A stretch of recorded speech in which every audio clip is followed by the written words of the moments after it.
So with this mobile home park, when the units would become vacant, these were single wides, where our first park was double wides. We would fix the single wides up very nice and then sell them on owner financing terms so our residents could become homeowners. And we've had quite a bit of success with that. We found there is so many people that are looking for just safe, clean, affordable housing. And we have more applicants that we can handle for these properties. So that's worked out really well.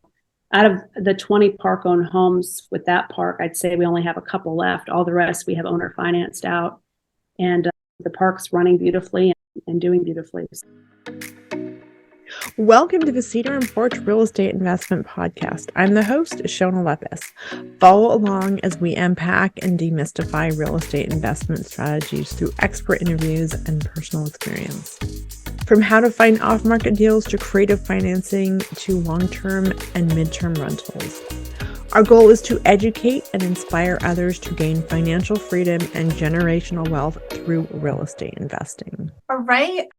I'm super excited to have Shalon and Jordan Howard on. We met at one of Greg Pinio's epic hangar events. They're just really amazing entrepreneurs doing cool things in the real estate space. And they're in some asset classes that are really interesting. So I'm really excited to have them on. They are very entrepreneurial, doing really fun stuff. So I'll let them take it from here and let us know what they're up to. Awesome. Thank you for having us on your podcast. We're excited to be here with you this morning. I'm Shalon Howard, and let's see, we've been investing in real estate for about 20 years now, and we are finally at the point where we're full-time real estate investors, and we've been full-time for about 4 years. Yeah, I'd say about 4 years.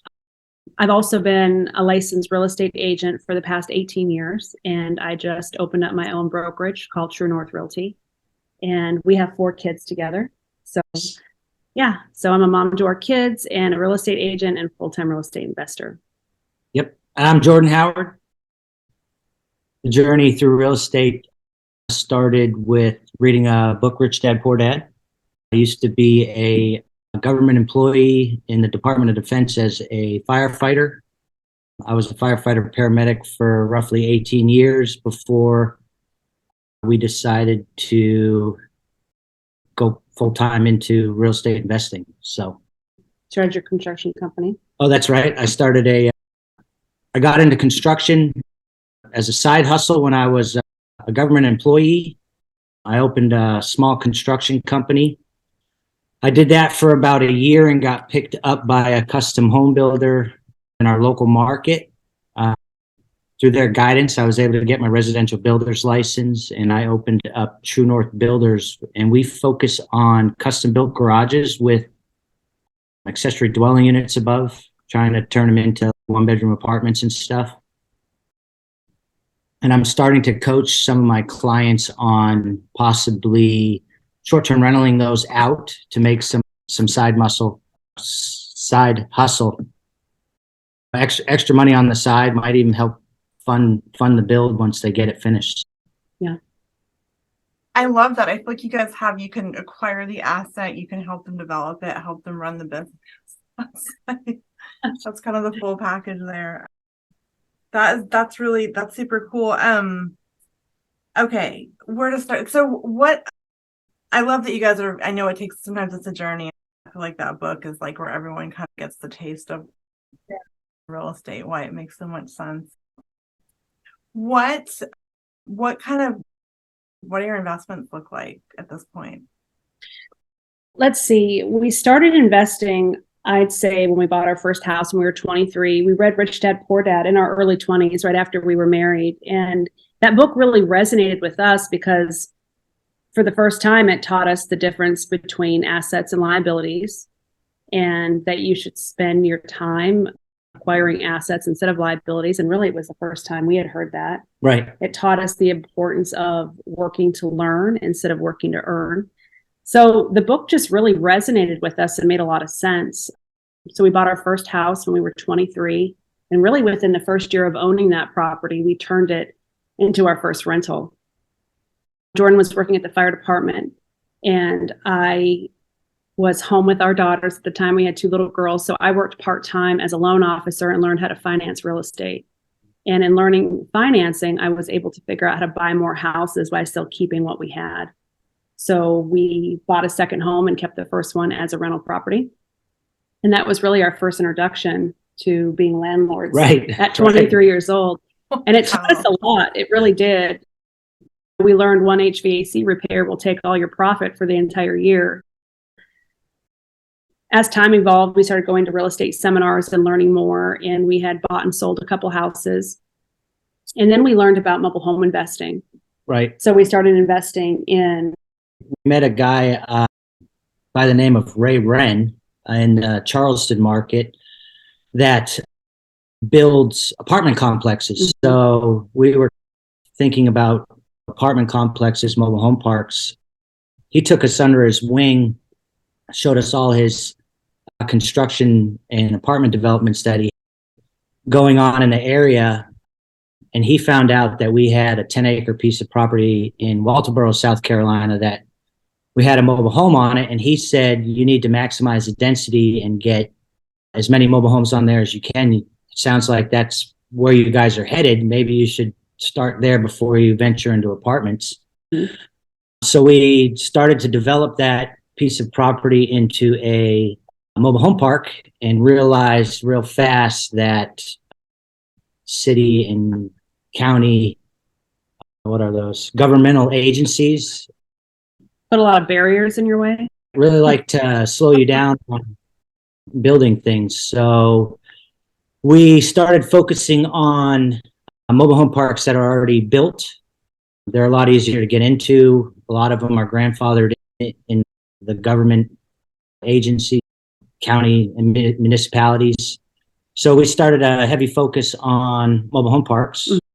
Took a seminar with Frank Rolfe and Dave Reynolds, called Mobile Home Park Boot Camp. We actually flew out to San Diego where it was being held and took a course there and learned how to buy, own, and operate mobile home parks. And this is probably around 2012. So when we got back to South Carolina, we immediately spent most of our time looking for mobile home parks to invest in. And at the time, there was a plethora of them on the market. They were just all over the MLS. And we should have bought every one we looked at. Yeah, in hindsight, we should have bought every single one of them. So that's when we started investing in mobile home parks. And we bought our first park up in the Greenville area. And that one was a value add property. It actually was a foreclosed park that we bought. And we bought it and started renovating the units that were vacant and took over management of the property. And it probably took about, what would you say, 12 to 18 months? Yeah, I really learned a lot about construction then because I was the guy swinging the hammer and doing all the remodels to, I don't know, I think there was three vacant units that were in pretty rough shape there. They were double wides, bricked in foundations on a half-acre lots. It was more of a mobile home division, not really a typical park. Okay. So we controlled that subdivision. We had 11 of the 15 homes in the subdivision.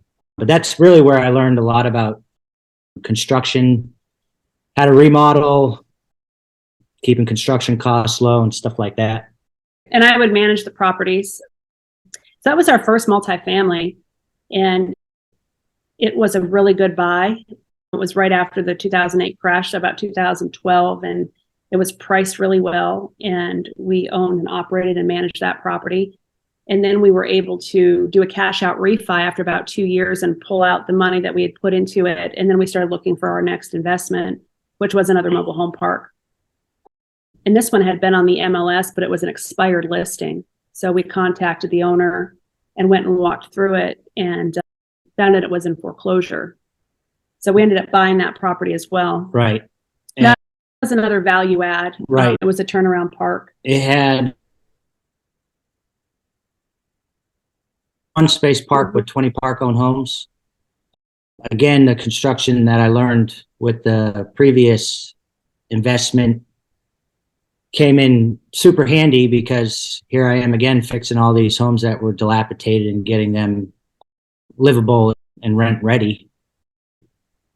By this time, we had learned how intensive property management can be. And you can spend thousands of dollars fixing up a property and you put a tenant in there. And if you're not visiting the property every 6 months and walking through it, they can do a lot of damage. Mm-hmm. So with this mobile home park, when the units would become vacant, these were single wides, where our first park was double wides. We would fix the single wides up very nice and then sell them on owner financing terms so our residents could become homeowners. And we've had quite a bit of success with that. We found there is so many people that are looking for just safe, clean, affordable housing. And we have more applicants that we can handle for these properties. So that's worked out really well. Out of the 20 park-owned homes with that park, I'd say we only have a couple left. All the rest we have owner financed out. And the park's running beautifully and doing beautifully. So I have so many questions. I mean, to me, when I think about mobile home parks, the beauty is that you're just running the land and not dealing with the maintenance and the tenants and all of that. So can you just explain how you're doing the owner rehabbing and selling back to people? I think that's super cool. So you inherited these houses or the mobile homes and then you rehab. When we bought the park, it came with 20 park-owned homes that the prior owner was just renting out. And he was renting them to all walks of life in that asset class. He had no qualification system. None whatsoever. Residents, so right? It was full of a lot of drug activity. People just weren't paying their rent, and he was letting this all slide and wasn't really, I guess, managing with an iron fist. So we had to evict a lot of people out of there, and we brought the clientele up to people that are hard workers and a lot of retirees on fixed income. Yeah, we just started running it with standards. We had a qualification system to do a rent to own for one of our properties. Much like when I was a loan officer, I would require 2 years work history, 2-year rental history. I would do a credit check and a background check. And when the homes would become vacant, when the tenants would move out or when they would get evicted, we would then go in and fix them up. When we would fix them up pretty nice, we'd put LVP floor in there. Yeah. We'd paint the inside and the outside. We'd cold seal the roof. So they're getting a nice quality home. We would replace the toilets and fix the plumbing. New bathrooms, a new kitchen, a lot of new kitchen cabinets and countertops. Mm-hmm. We'd fix any subfloor issues, paint the inside, reskirt them. Right. New stairs if they needed it. So this park has homes from like the 1964s all the way up to I think the newest one we got in there is early 90s. So a lot of the older homes, they had to get updated electrical panels. So, I mean, the rehab was extensive, but one thing that's nice about mobile homes versus stick-built houses is the cost to rehab them is way more affordable. Plus the clientele that is going to be either buying them from us or renting them don't expect granite countertops, don't expect tile bathrooms. They just really want a place that gets them out of the weather, that's nice and clean and freshly painted, and give them a safe place and affordable to live. You don't really have to go crazy with fixtures, and a lot of the appliances and stuff we would put in there came from like a secondhand appliance store where they would get them and repair them, and they come with a year warranty, and you don't have to go buy the stainless steel fridge and matching dishwasher for this type of renter or homeowner. So once the properties were finished, people would call us just off of the sign we had in front of the park. We did have a website with the park as well. So the resident would go online and fill out the application. And then from there, I would contact them and verify their employment history and verify their rental history. And I would do a credit and a background check. And if I had 10 to 20 applicants, I probably would have 5 that would go through that process with me. And then I would just choose the best one, and we would owner finance the home. Probably it would depend on the numbers of bedrooms and bath, but we would say owner finance it for $20,000. They would put $3,000 down, and then they would make payments on the home for 5 to 7 years. And after the 5 to 7 years, we would transfer the title into their name, and then they would own the home and they just pay lot rent. And we've done that with 8. We've got 3 left, so 17 of them. Right. We've owner financed out. Yeah, it works out beautifully. I love that. That is so affordable, and just having that. I've never heard of that model before of doing that. Is that something you guys came up with, or? We learned Actually from Frank and Dave, Rolf and Dave, kind of the way that they manage mobile home parks. I want to say right now they're like the 3rd largest mobile home park owners in the United States. Mm-hmm. It's a very good boot camp that they put together, but just get you out of the maintenance business, but you're not leaving it to someone that's renting it. You're leaving it to someone that has home ownership, and they take way better care of the property. For instance, one of the gentlemen that we've just did this with here recently, he's replaced all the steps. He's going inside and doing a whole bunch of stuff that we wouldn't do as landlords, but he's making it his own. He's doing the things in there. He's removing walls and he's making bathrooms bigger. So they tend to go above and beyond of what just a renter would do when they have home ownership. And a lot of them are so grateful. I had one lady, she was in her 60s, and she said, this is the first time I've ever owned a home. And she was just so grateful to own her own home. So for us, it's really rewarding. And honestly, there is such a need for affordable housing. And I can't even return all the phone calls I get daily just for people looking for safe, clean, affordable housing. So if I had 100 more available properties, I could fill them today. So, I really feel like we're just filling a need in the community, and it works out perfectly because they own their home and then they just pay lot rent. It kind of ticks all the boxes. You're doing good. You're helping people. They're really invested. Like that compared to the traditional renter, I get calls like there were 3 ants in the bathroom, and I have to just, I'm just like, really? There's a little, it's a different game. I love that. Okay. So it sounds like you're self-managing this. What kind of tools are you using? Like, how do you, or are you, I guess I should ask if you're self-managing. So honestly, I just use an Excel spreadsheet, and we use books to send out invoices. And I don't remember the name of the program, but there's what's the name of the background check and credit check? I use mysmartmove.com, which is a website, and they do a credit and background check, and the resident pays for that. So I just send them a link for it. They pay for that, and then it sends me the information.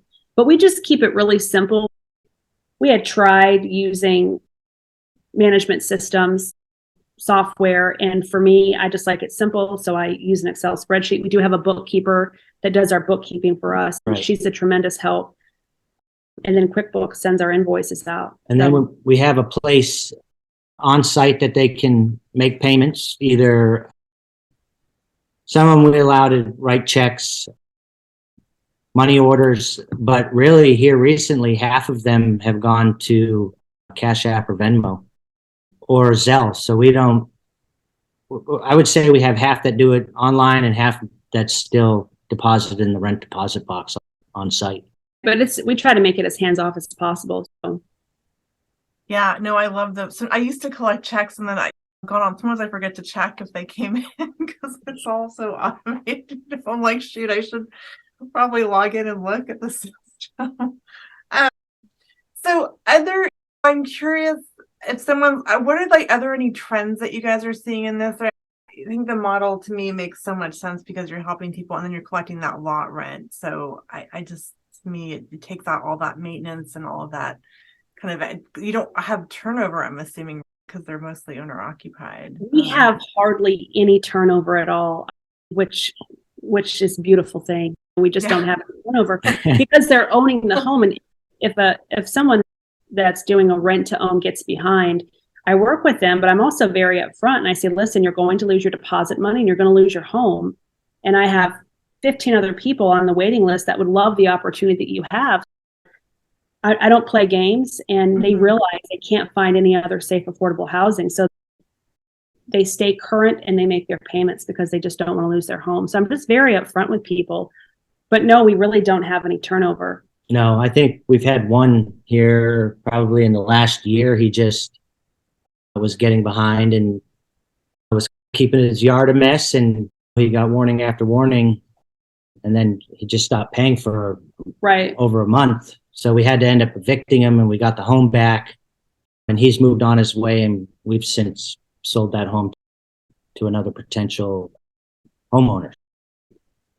Yeah, there's very little turnover, and seeing we don't own the homes, there's minimal maintenance calls. Within owning a mobile home park that is all lot rent, typically what's the responsibility of us as the owners is any of the infrastructure. So we're on septic and city water. So anything underground is the responsibility of us as the property owner. As soon as those pipes come out of the ground and start heading up to the home, that since becomes the responsibility of the person leasing the lot from us. Maintenance calls is few and far between. Yeah, in the wintertime, when the ground freezes, we might get calls for having septic a issue. septic issue, but it's very low maintenance, and we really appreciate that. Now, it did take us probably about 12 to 18 months to get there. After we bought the property, we had to evict some of the tenants, and then we had to get the homes renovated. But we've owned this property 8 years now, and it pretty much runs on autopilot. That is truly the dream. Yeah. With single family or multi, like your turnover, if it's not every year, it's going to be every couple of years. And you have to go refresh it and paint it and carpets and cleaning and yeah. What's kind of nice about the mobile home park world is you have so many residents on a piece of property. We've got 28 in there. So even if something crazy happened and 10 of them stopped paying, we had a victim, you still have 18 that are making payments every month, and it's covering bills and keeping the property self-sustainable. So you have one or two turnovers, it doesn't really put a big blip in your income coming in, and it makes it really manageable. That scale. I love that. I feel like, I don't want to say they're trendy, but Well, they're trendy. Yeah, no, we remember back in 2011, 2012, 2013, not a lot of people were looking at mobile homes. There was so many on the MLS. We had so many to choose from. And now I feel like everyone is looking for mobile homes parks. As a matter of fact, I get either a letter or a phone call nearly every week from investors that want to buy our property, asking if I want to sell it. So I feel like they're very trendy. So if someone wants to get into the space, are there still mom and pop operations, or what would you tell someone like, hey, like I love this class, like I'm for all the reasons you guys talked about, what would you tell them? Is it too late? I think there's still opportunity, but you have to look for them now. You're not going to find them on the MLS like you used to, or if you do, they'll probably be overpriced. So I would try to find off-market properties, mom and pop owners, or even out-of-state owners. We have just in our state of South Carolina, some out-of-state owners have bought properties and they don't have boots on the ground to run them. So they're running them into the ground. So even just finding distressed properties. It's like driving for dollars. Right. You go drive around looking for a single family house. If you get into the mobile home park world, keep your eyes out as you're driving down all these roads. You might find a shabby looking mobile home park, and then it's just finding the owner and either writing them a letter or trying to figure out their phone number and getting them on the line to see if you can talk to them. But yeah, I mean, I know in South Carolina, there's still a lot that are mom and pop owned that have opportunities like that, but you really just got to go hunt them down. Right. Be consistent and aggressive intonation. Okay. That sounds like any kind of acquisition. So I guess I'm curious. I feel like you guys cut your teeth on single family. If someone's, hey, I love this class, do you recommend diving into this, or do you think, there's so much resources out there, right? You can probably learn anything, but what do you think for someone starting out? Would you say, yeah, go for it, or start with something smaller? That's a really good question. And people ask us that a lot because so many people, once they find out we're full-time investors, are like, oh my gosh, I really want to invest in real estate, but I don't know where to start. And we actually started with single family, but then we very quickly started investing in mobile homes on land before we started with mobile home parks. And we feel we're advocates for investing in mobile homes on land because it's such a low barrier to entry. You Right. can find them much more affordably than single family homes. In South Carolina, you can find them well under $100,000. And What? oh yeah, Yeah, there was, For real? we just saw a listing, I don't know, probably 2 months ago. It was 2 single wides on an acre lot for $60,000. Now, the 2 homes probably needed maybe $10,000 to $15,000 worth of work, but you're still in, what's that, $75,000, $80,000. You're into now 2 producing rental incomes coming in. So one thing that's nice about South Carolina is I believe it's the #1 state in the United States for mobile home sales. So they're like a dime a dozen around here. You can see them on every corner. right. No, but mobile home investing is a great place to start just because it's a low barrier entry. You can find them affordably. Sometimes the sellers will owner finance them to you. So in our area, it's a great place to start. Adrian Smoot, he's actually coming to our meetup next month, and he teaches about investing in mobile homes on land, and he is an advocate for it. He's created financial freedom just solely investing in mobile homes, not even parks, just mobile homes on land. And he has written a book, and so he's a great resource on that.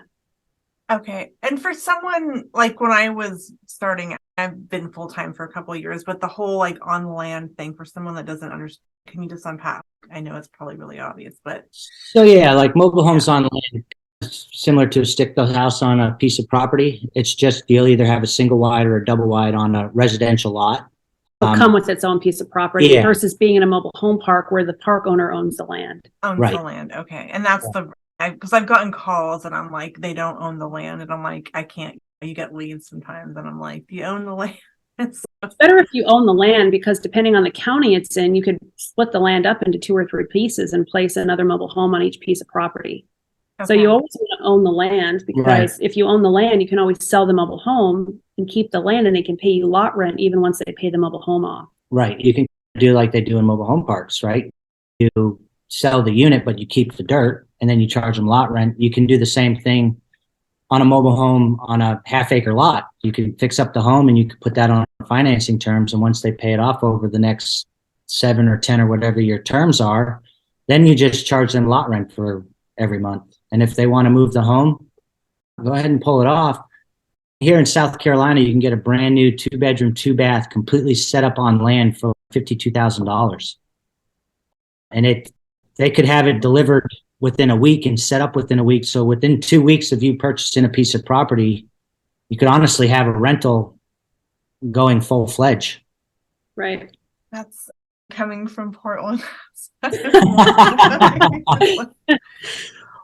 think too, maybe this is me just being naive. I think I had a little bit of a stigma, but I'm sure I feel like they when you're inside of them, they're look and feel just like a stick built. I'm assuming, like, I think there's all the misconceptions about what the quality or the style. There definitely is a stigma and a misconception, but that's great because there's so much opportunity there because people have that stigma and that Right. misconception.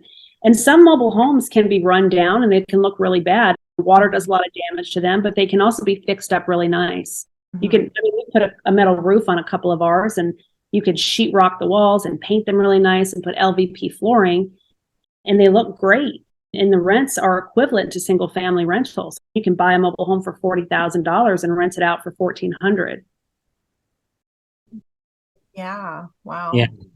And I've got a buddy that just bought a 1979 on a third of an acre lot on the lake. And he was going to tear it down. And I said, well, man, are the bones still good in that? He said, yeah. I said, why don't you just rehab it? So he put up some, I think he's got hardy board siding on the outside. They put a metal roof over it. And it almost looks like a long, skinny single family now. And he put it on the Airbnb market. And he's getting, I don't know, $150 a night out of renting it on the Airbnb market. And they went in and sheetrocked the inside and refaced the cabinets and painted it up. And it looks amazing. It looks really great. And he probably saved himself 3/4 of the cost versus tearing it down and trying to build single family stick built on this lot.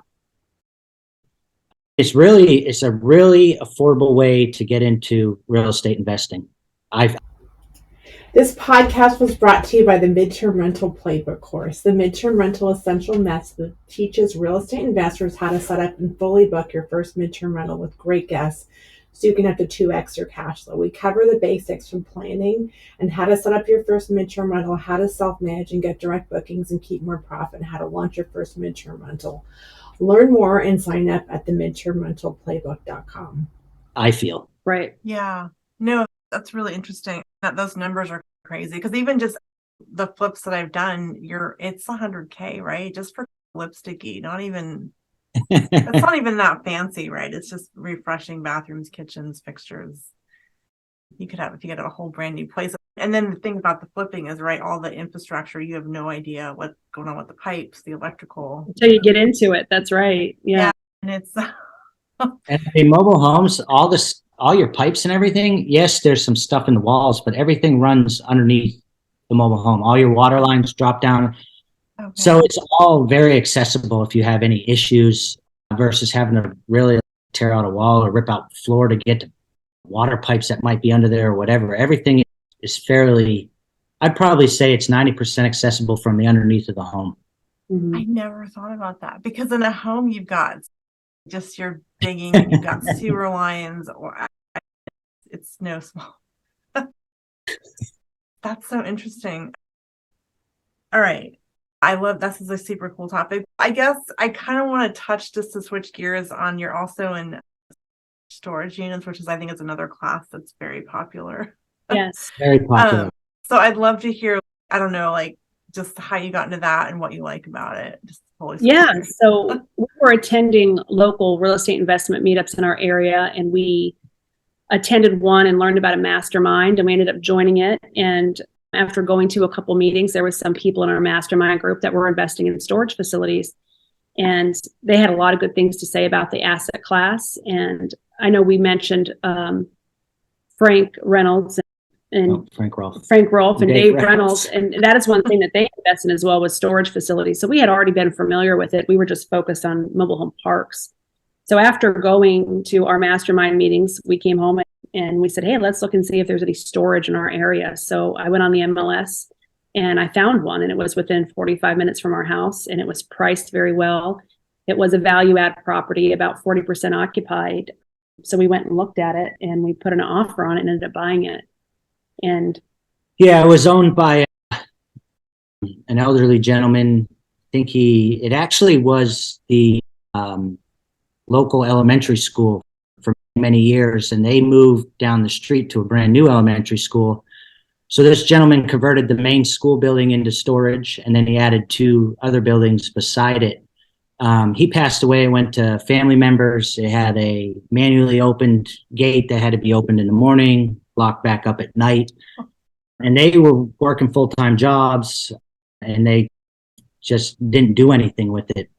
There was a lot of people that were late on payments. There was the manually opened gate. A lot of the doors were broken. So it was a diamond in the rough. Yeah.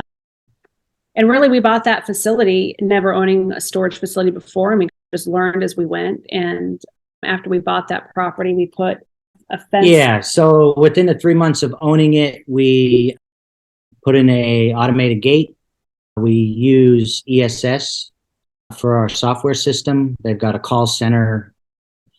So we took it from manually opening gates to now people pull up towards the facility. They either call the phone number on the sign or go onto the website, and they can rent a storage facility, get a code through the gate within a matter of minutes.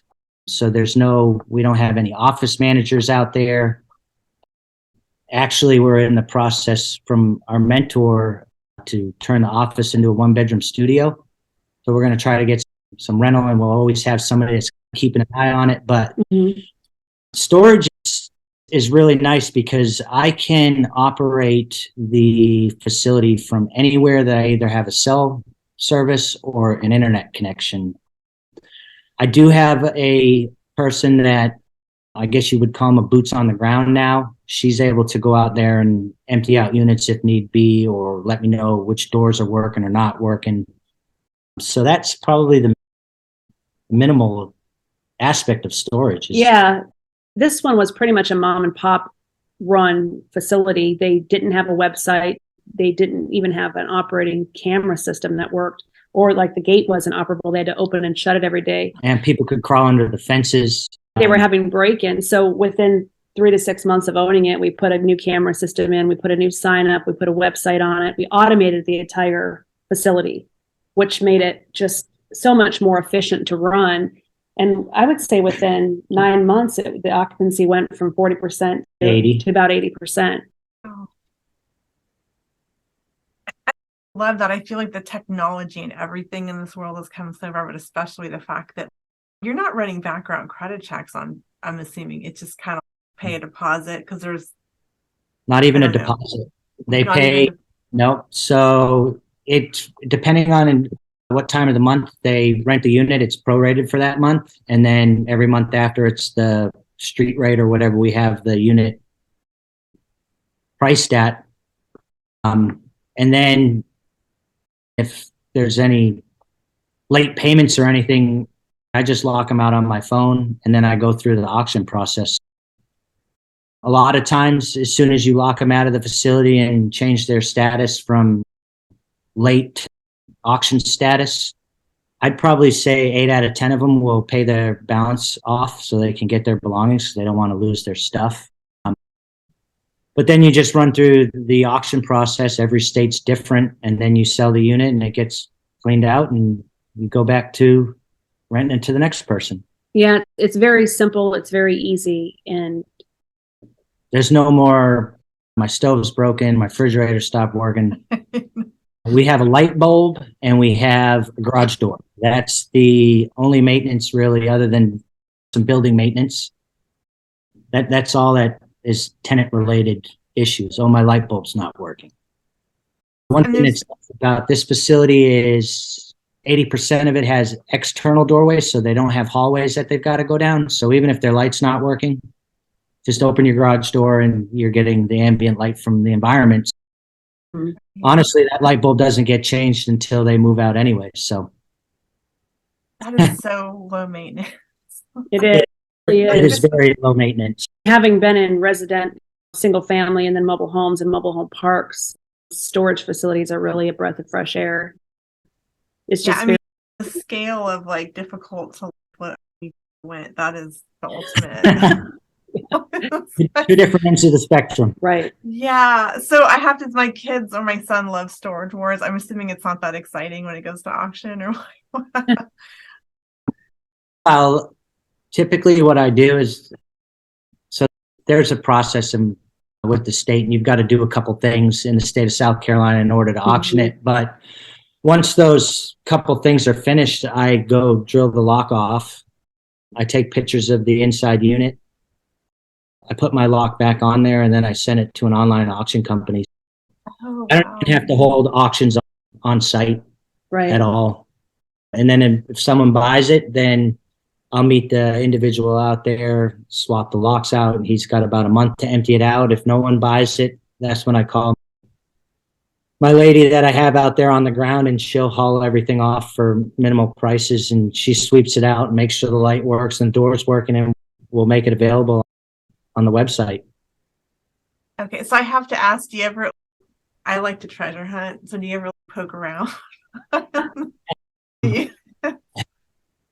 If I'm not auctioning, if it did not go to, or if it went to auction and nobody bought it, yeah, I'll poke around. Okay. A lot of times, really, there's not much valuable in there. People store things that are valuable to them, but not really valuable to everybody else. Exactly. I mean, old couches, clothes, box of clothes. I found a tabletop vending machine. It's one person's stuff. Do I really want it to clutter my house? Not really. I'd have to find something cool, like I don't know, some cool jewelry, or maybe a vinyl, old, what are those called? Records or something. Maybe something that I could try to sell on eBay or something like that. But I've got enough stuff in my own house. Yeah. I don't need other people's stuff too. I had to ask. No, that's so. It sounds just so streamlined. It just that the way you. That's yeah. That is so different than residential and all the laws that you have to abide by and all the just fair housing, which is in place for a good reason. But yeah, that's very refreshing. So again, it seems like a very popular asset. Are there still mom and pops out there? Do you think is it kind of an off market hunt if you're looking to get into storage, or what do you guys? I'm sure you get asked a lot. Yeah. It's just like mobile home parks. I think storage that is on the market now is people are trying to get prime top dollar for them because I guess it's become such a jewel in the asset classes. But again, driving around, you're going to find storage facilities that just look like they need work, just like if you were looking for a single family. And then it's same to getting in contact with the owner. So if you go out hunting for them, you can find them. I've found a good bit of them around our state. We look all the time now, and we find them everywhere, run down storage facilities. So it's just sending out the mailers and being consistent with it and contacting the owners. But I still think there's absolutely opportunity. You just got to look and hunt and just keep going until you find one. I think that we got lucky with finding this on the MLS. We did. I remember when I first found it, I thought, why isn't this under contract? Why is this still active? What's wrong with it? And just no one had seen it yet. So I think we got lucky in that aspect. So between, I think, the level of effort, like what would, if you had to pick your favorite asset, like would you go mobile home or storage? Like what would Definitely storage. Yeah. Definitely for more storage. We're in the process now of adding to our storage facility and even adding some storage to the mobile home park because we just really enjoy that asset class. Okay, that's kind of real, having that. It's an amenity almost then, I'm assuming, at a park to have storage as on site. I think there needs to be some storage on site, and there's just in the town that we're in, there's a need for storage, and part of our mobile home park is a great piece of property to put storage on. So we're in the process of having it rezoned commercial and then developing it into storage. Wow, you guys are ambitious. Thank you. We're trying. So when I don't know anything. Is it when you're evaluating, like if you find something that's off market, is it just the typical, like what's your income, what's your expenses? Are there any tips on evaluating? Big thing with storage is, what is that? Saturation. Yeah, saturation in your market. Now, typically, when I find a storage facility that I'm interested in, I try to find the population in a 1, in a 3, and a 5 mile radius. And then within that 1 and 3, 5 mile radius, and you can do it through Google Earth or whatever, you just need to scour and see if there's any other storage facilities that don't pop up on Google as well, on a Google search. Because you want you try to get it's not income per capita, it's storage or a square foot per capita. That's one of the big things you want to look at because you don't want to buy in an oversaturated market. Okay. And then we're getting prices at $55 a square foot to build them brand new. So that's another gauge. What are they got this priced at per square foot? If they're at 75 or 80, I find that's overpriced if I can build it for 55 to 60.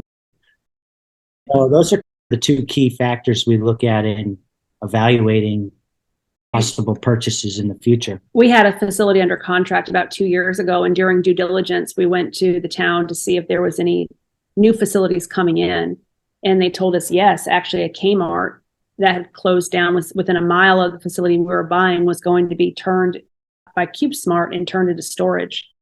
And so once we had that knowledge, we got out of the contract because it was adding, I think that facility was adding around 70,000 square foot of heated and cooled inside storage. And then it had another like 100,000 square foot in the parking lot that they were converting into outdoor storage along with boat and RV parking. And this was just a typical metal building with external garages to get in and out of.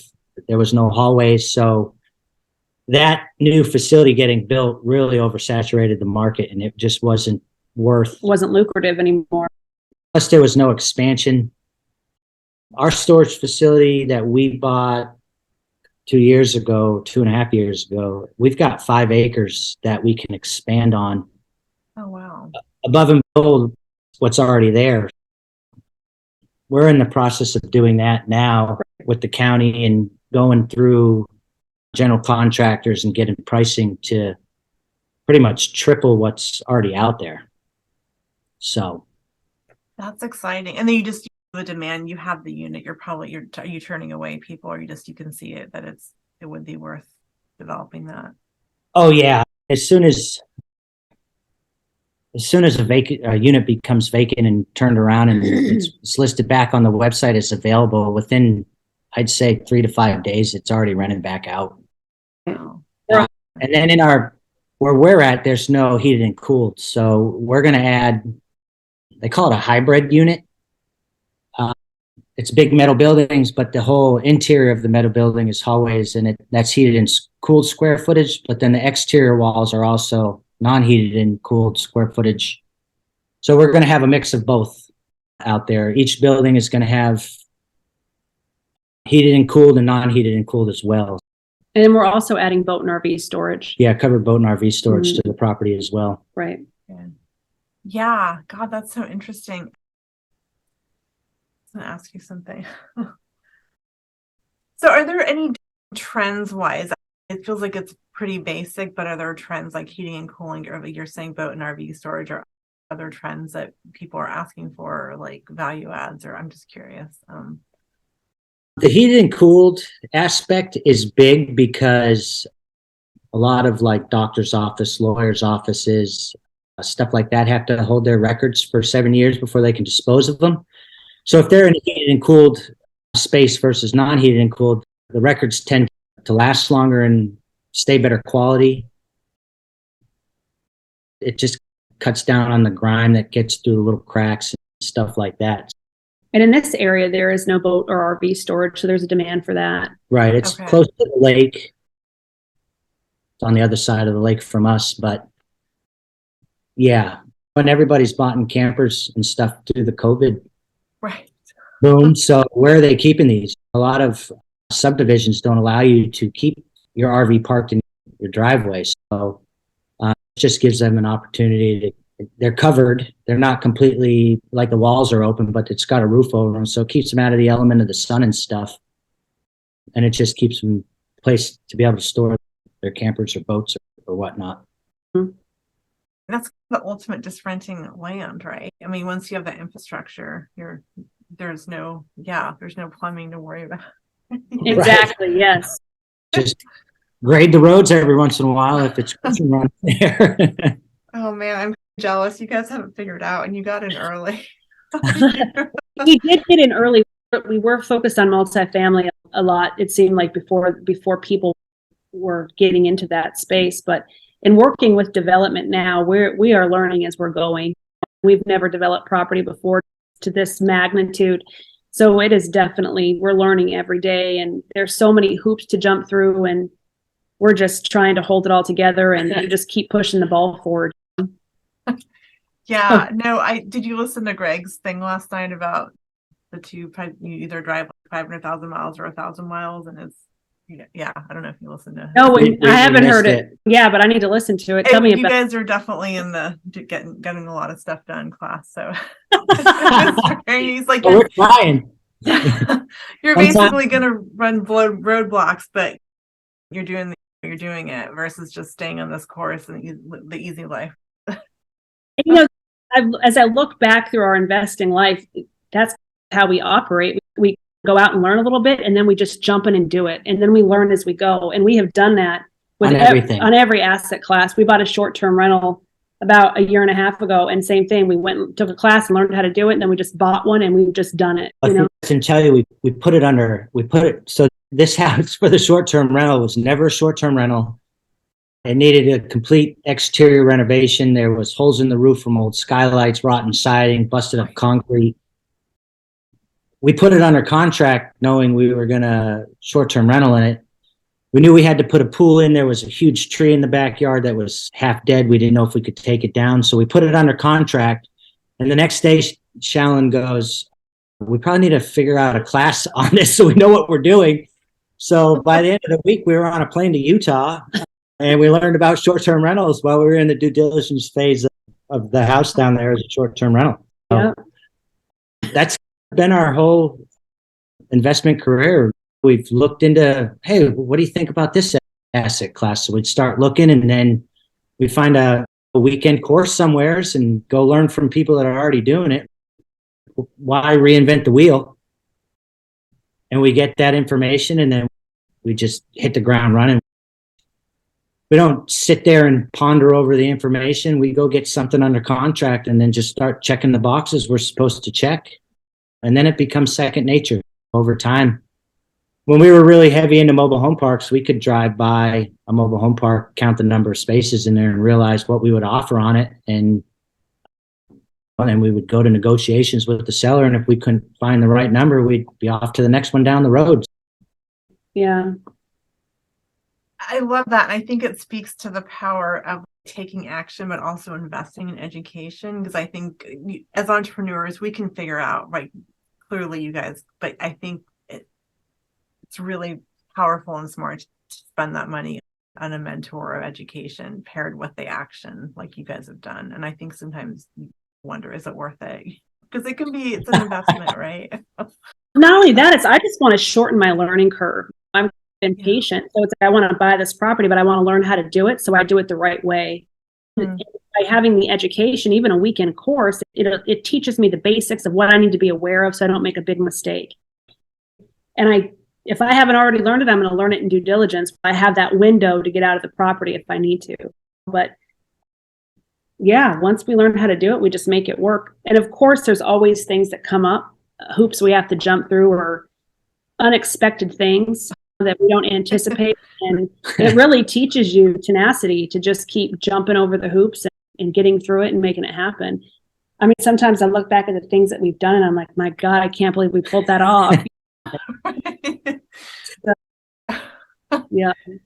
Yeah. No, that I just think that a lot of times people overanalyze it, but again, like you can get something under contract and then have a tenant in there. Like by the time, if you take that action and do stuff right, you can, versus just analyzing, or you have to. I think there's a balance of educating and learning and then just doing it, because you can analysis paralysis. I'm sure you have clients that you have to coach through. Oh yeah. And I think a lot of it is just feeling the fear and doing it anyways. Before we closed on every property we own, I remember just being so nervous and anxious and, oh my God, are we making the right decision? Is this the right thing to do? But once you get over that and you get through it, you're just so grateful that you did it, and you grow so much as a person. That is so true. Like every house I bought it the next day, I'm like, why? This was and then you look back and the appreciation and all the things. But then you're like, I wish I would have bought more. Exactly. And that's how I feel. I'm like, I should have bought more mobile home parks. Hindsight's 2020. And almost like once you go through it a couple of times, you're not afraid anymore. Right. Now it's like, I just want to buy as much as I can. It's where do I find more? Yeah, totally. Yeah, no, it's funny. I've always, just speaking of courses, I started a course and I really downloaded my whole brain to it. And I'm like, if I would have done this, I probably would have been farther in this journey, right? But it was definitely interesting to be on the other side, trying to like download my brain in a way that, hey, if someone was starting this, what would I tell them to do? I'd be like, just, you can furnish in 2 weeks. It took me like months to get my first like midterm thing going. And now I'm like, oh yeah, a week. I got this, no problem. Yeah, like I'm good with the deadline.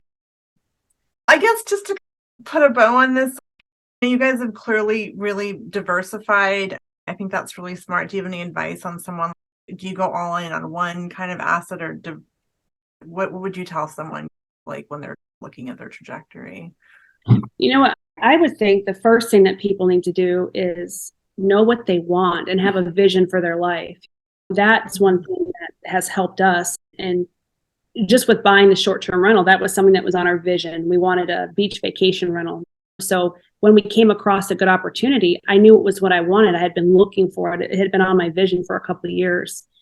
So I think just having a plan and knowing what you want. We are involved in a lot of asset classes.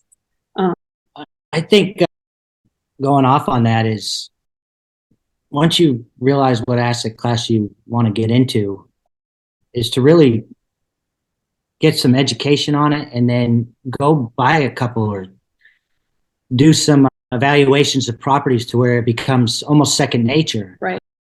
And then if you get into that asset class or get a couple different properties in an asset class and you want to venture onto something else, you know that one really well. So that gives you time to go look into other different asset classes. I wouldn't buy a mobile home park and be like, all right, I'm going to go look at storage. All right, I'm going to really learn that asset class to where it becomes second nature to you. And then once you get that becomes second nature, if you want to venture off into these other different asset classes, I would suggest doing that. But right. I think that's good advice, because Jordan's right. You really need to master what you're doing and know it very well and stick with something until it's producing good income and before you go on to the next thing. You know? Right. Yeah. And it takes a while to really get comfortable and know it in the back of your hand. And then you're in your head, you just know, you just have this kind of, you have to go with data, right? But yeah. Right. But it takes time. It takes time to master it. And that's one thing about Greg Pinio that he's taught us, is to really know your stuff and really master it. He has had such a positive influence on our life. He really has. I know he has on yours as well. Yeah, no, he's the sage, right? He's really, and he attracts, I think it's a tribe, right? You very like-minded, very kind of entrepreneurial people that are doing good things, good people. And I think you need that around you, because you often feel a little isolated as an investor. Not everyone's doing it. It's a little mysterious to people sometimes, I think. And that speaks to the power of meetups and networking. I know you guys just started a meetup. If you want to touch on that real fast, I think that's exciting. Yeah. So we just wanted to create a community in our area of investors that can meet every month, and just like-minded people. So many people would ask us when they find out we're full-time real estate investors, how we got started or how they can get started. And so we said, let's just create a meetup every month, and we can have guest speakers come and we can teach what we know and just create a community of people that can collaborate and network. And we've really enjoyed it. It's been eye-opening and it's gotten us out of our comfort zone, but we really want to create an environment of like-minded people. That's been on her. She goes back to that vision. She's talked about this meetup probably, I'd say about a year and a half, 2 years now. And finally, we pushed the ball. It was the time to do something in our community, because we were traveling 30 minutes to the local RIA down in Columbia. And we're like, why don't we just start this in our own backyard? And February was our first meetup. Yeah. It seems to be growing really well. I think this month there's going to be a lot of new faces, because people have been reaching out to us on social media and stuff to find out more about it and stuff. It's really a neat concept, I guess. Who would have known we'd have been doing this? We're just wanting to attract more real estate junkies. No, there's definitely a huge community here, and I feel like I think people just love to share and connect, and it's a very supportive community, and it feels good to connect with other people, and you can ask questions. Because I was a long time, we were very slow investors, and I was like embarrassed to say I wouldn't even call myself an investor, because I was like, I'll be judged, or I'm an evil landlord. And now I'm like, I own it. But you have to be around other people doing it. Yes.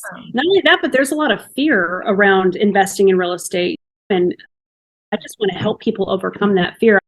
Real estate has changed our life. And I really just want to show other people, even just 1 or 2 properties can change your life. And I think just getting over the fear and doing that first property really just gets you over that. Kind of opens the door. Yeah. It's just, and then you realize it's not all those stereotypes or all those things that you hear generally don't happen. if you do things the right way. And I just have to say kudos.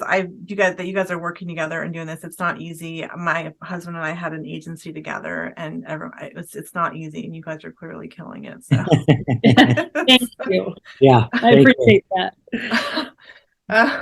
You clearly get along well still. So I would have to say it's just a lot of hats. It is a lot. It is a lot.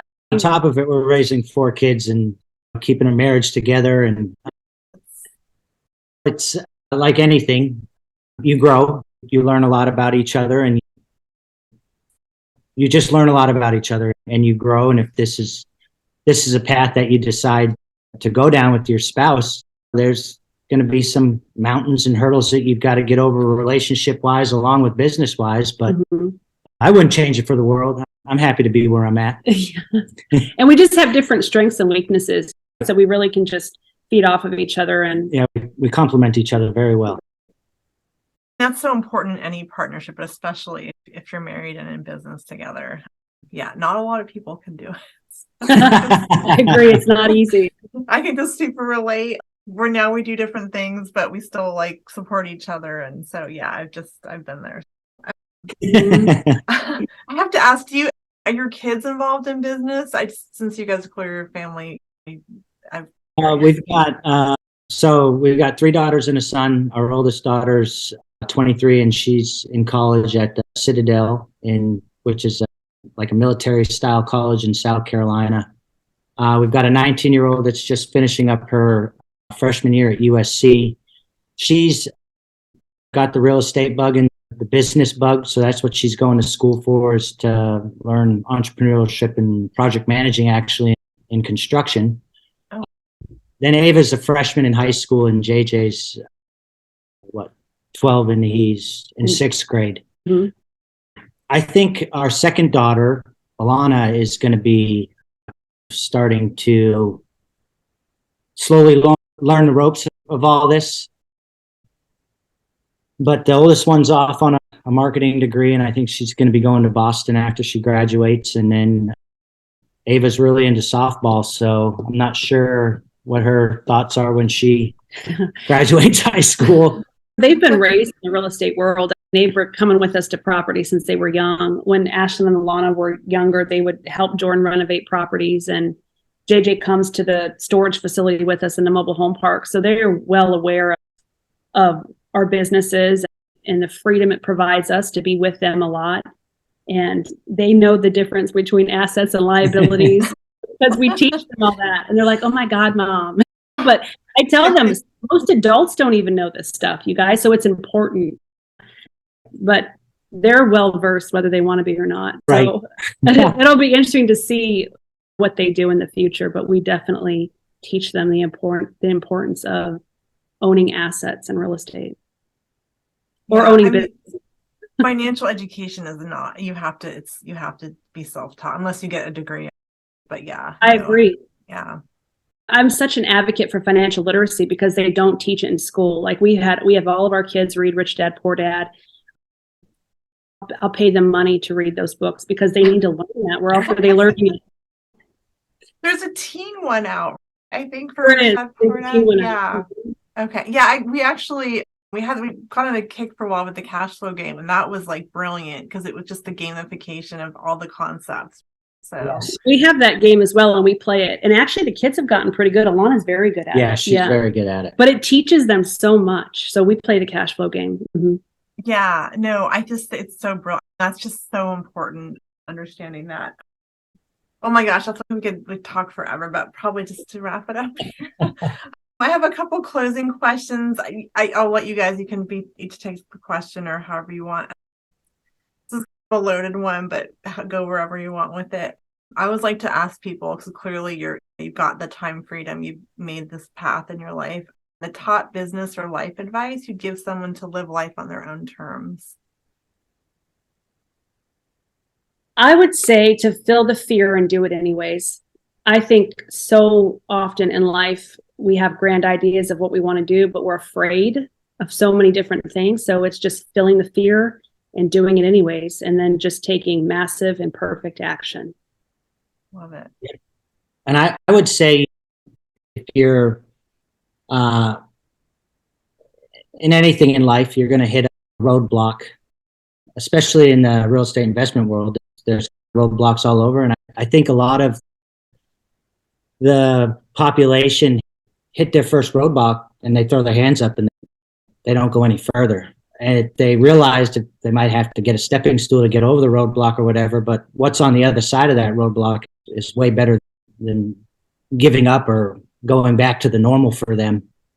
You just need to be tenacious, and if you push the ball only an inch down the field, that's a lot farther than if you just stopped. You just need to keep pushing forward over the types of roadblocks that come across in your life. Don't let obstacles stop you. Yeah. I love it. That is so true. Yeah, I've had people say, "Oh, I had a rental and there was a mouse." Okay, you know what that house is worth now? If you had Exactly. Yeah. Right. You know what that mouse cost you? Yeah. Okay, and then what are each of your superpowers? So I think my superpower is positive thinking. I try to think positive and just have a bright outlook, or think about how I want things to go. And then I think my second one is just kind of attention to detail, or holding all things together. As being a licensed agent for so long, you learn there's so many details in a transaction that you have to hold together consecutively at the same time. So I think I'm just very good at attention to detail and holding projects together and seeing them through to the end. Love it. My superpower, I'd probably say patience. I've become very patient. I think I learned that when I was a firefighter paramedic.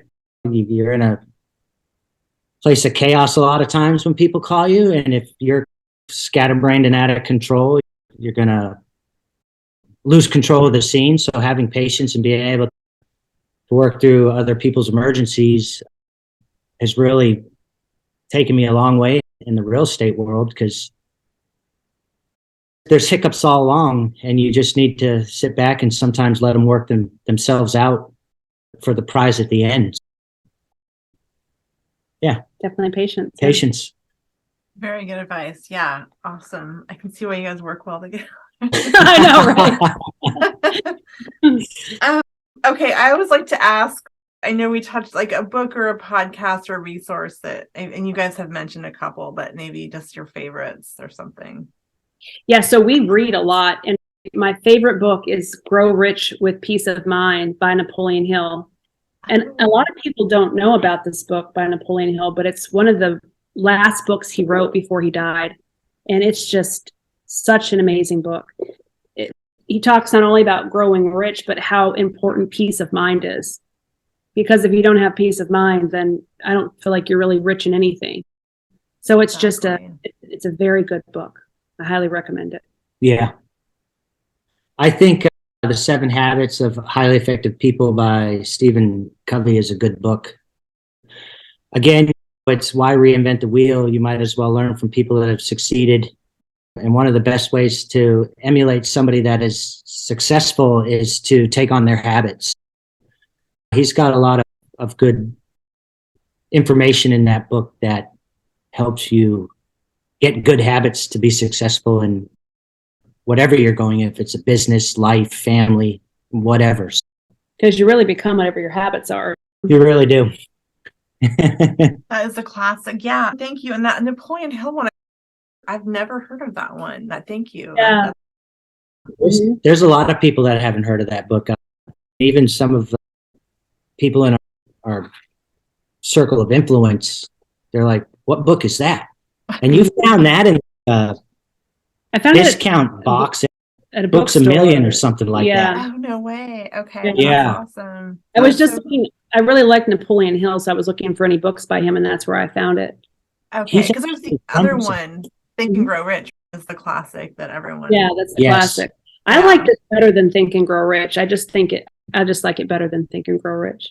Okay. No, I'm definitely, my reading list gets every time I bet. it gets huge.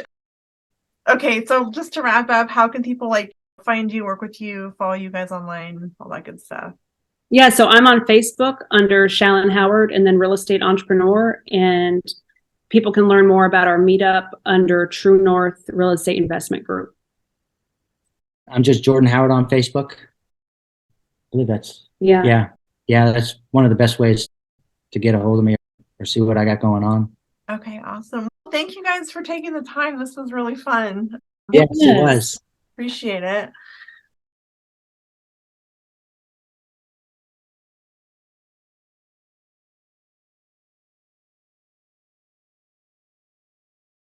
Thank you so much for listening. I hope you found it valuable. Please take a minute to hit the subscribe or follow button. It really helps other people find us and share it with a wider audience. We also appreciate 5-star reviews. Also, please take a screenshot and tag us on your favorite social platform. We're at Cedar and Porch. The show was brought to you by the Midterm Rental Playbook course, your blueprint to setting up a successful midterm rental. Learn more at the midtermrentalplaybook.com, link in the show notes.